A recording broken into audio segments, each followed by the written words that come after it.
3, 2, 1. So... No. Well, maybe... No. However, it was...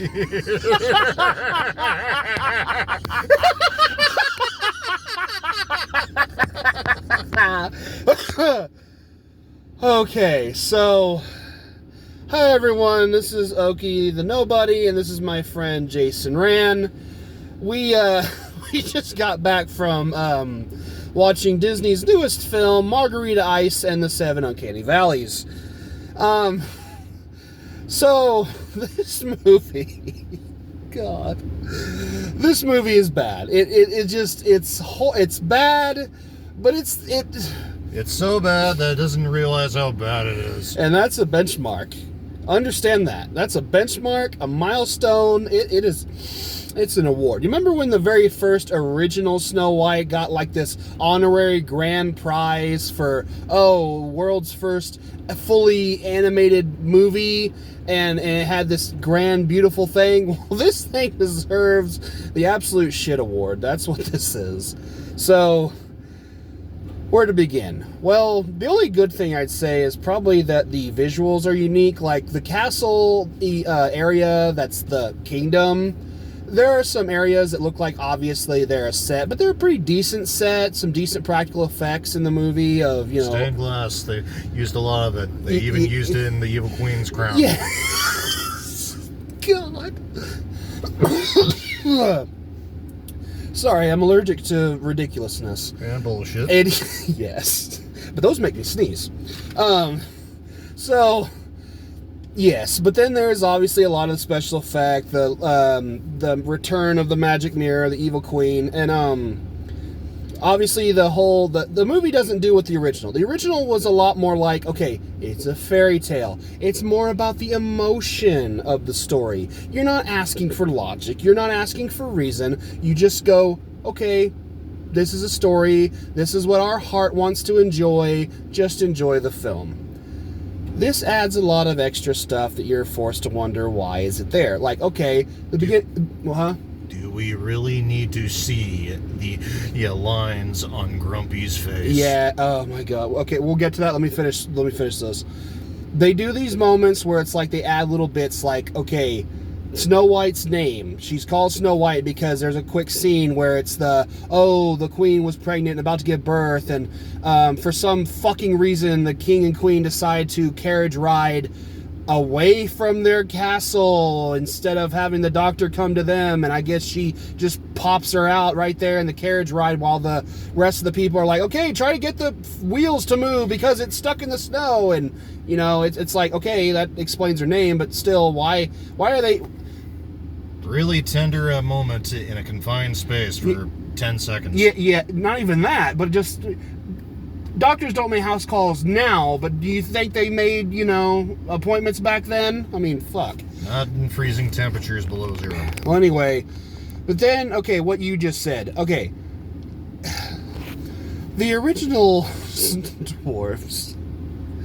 Okay, now I've got the big beard. He's got the big beard. We enjoy our big beards. Yep. That being said, the original dwarves were iconic and amazing. They were this grand example of the literal first Disney movie. It was this grand thing. These look like uncanny nightmares. And you can tell they tried, but their try is like original Ugly Sonic. And someone forgot to say, we need to do better. And then there's, what did you say about Dopey? He's basically, Disney, you have no right keeping Eric Pursullivan, Dewey from Malcolm in the Middle, in his childlike form. For the love of God, let him grow. He looks like, in the movie, he literally looks like Alfred P. Newman, the mascot of Mad TV, without the friggin' tooth gap. And Eric Pursullivan, if they... yeah, dare I say, have a enormous love child. And then there's, I think one of the really bad parts of the movie is the fact that there's just too many damn songs. There needs to be quiet moments. The original movie is what, 90 minutes long?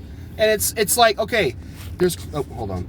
There's quiet moments. You can genuinely just absorb what you saw. It's maybe even less than an hour and a half. But the fact is, it feels longer because it lets you breathe. It lets you think. This movie hits you with every fucking song that they can think of. Yeah, but movies back then, and being a trial test run of making a feature film as a cartoon, yeah, I can understand the cartoonists at the time. They didn't want to spend more time than what they wanted to do during that time when, Walt Disney was slaving them away with a lash and whip. Well, I don't think he had that kind of power yet, but by the time Cinderella came around, then yeah, I'd agree with you. Yeah. That being said, then it's not just that the songs are crazy, like just so many. Some of them are just so out of nowhere. Like, for example, okay, if anyone's ever seen the original, you pretty much know the beats of this movie. So obviously there's a scene where the queen goes to the mirror. He then says, you are not the fairest, it's Snow White. And so the queen hires the guy and says, here, take the girl out into the woods, kill her, and bring her heart in this little box. And they have the box in the movie. And, just like the original, he can't do it. He, tells her to go run out in the woods, and the queen is evil and all that kind of stuff. So then she leaves and all that kind of stuff. And it goes from there. Meanwhile, instead of the original where she, it's a pig heart in the box, it's actually an apple in this version, because I guess they're like, oh no, family friendly. But then we're going with the honor system with the evil people here, people. Yes. So then it's the decision to sorry if I'm shaking the camera a little bit. I'm trying to hold this with one hand. Anyway, but then it's the whole she has the guy brought before her with her guards, and it's the whole sentencing of what his punishment is for being a traitor.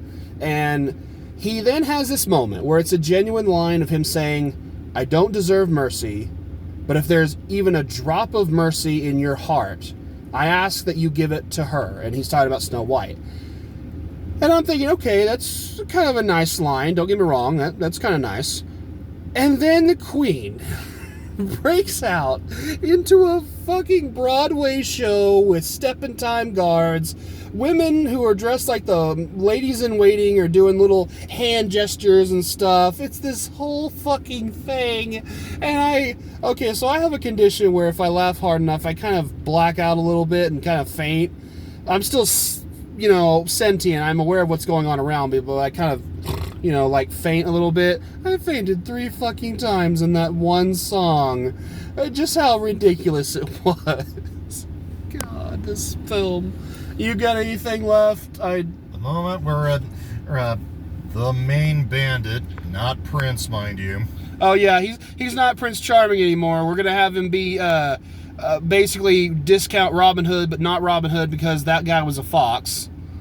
Yeah. Oh, and we have Bambi and Thumper in the movie, but we're not calling them Bambi and Thumper.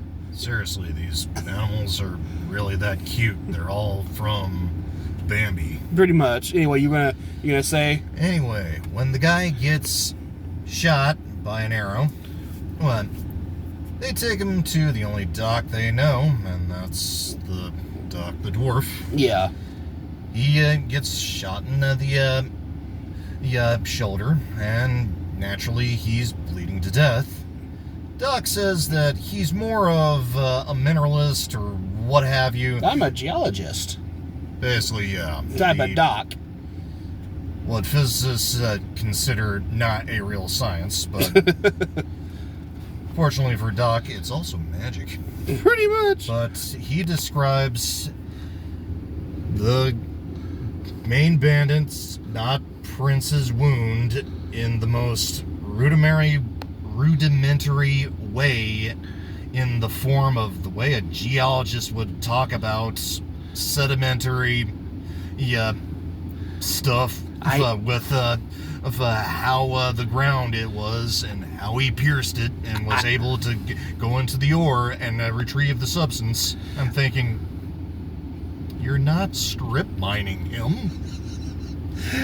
He does this. Well, I applied some coal dust on it, and then he like lists off these random things, and then then you see not Prince show up behind him, and everybody's all looking a little sad, and he's like, oh, he's okay, and then Doc's like, I thought I killed him, and that was a little funny. We all know that he basically left a piece of lead in him and hit him with a rock.